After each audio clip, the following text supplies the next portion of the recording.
Encara tenia el gust amarg del bourbon i el rastre de carmí tatuat als llavis. En aquest ofici, dutxar-se després d'una nit moguda no era d'homes de veritat. Era com esborrar les empremtes d'un crim un cop executat.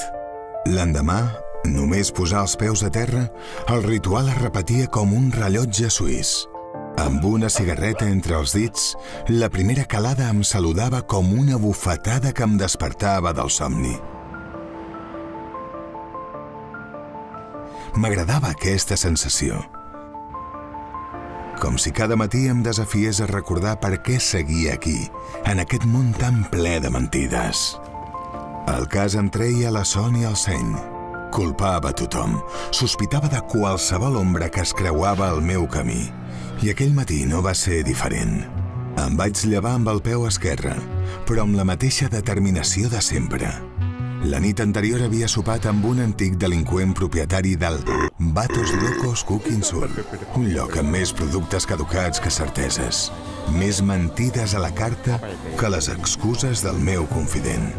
Potser va ser la salsa, o potser les paraules enverinades del meu acompanyant. M'havien esborrat els records. Tot era difús. Però el meu instint, com el d'un porc buscant tòfones, em deia que aquell poca-solta no s'escaparia tan fàcilment.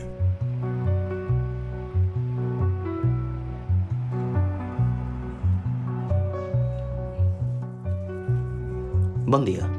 Què necessita? Necesito una pomada rectal.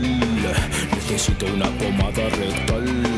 Necesito una pomada rectal. Quiero que apague, que calme este ardor anal. Necesita una pomada rectal.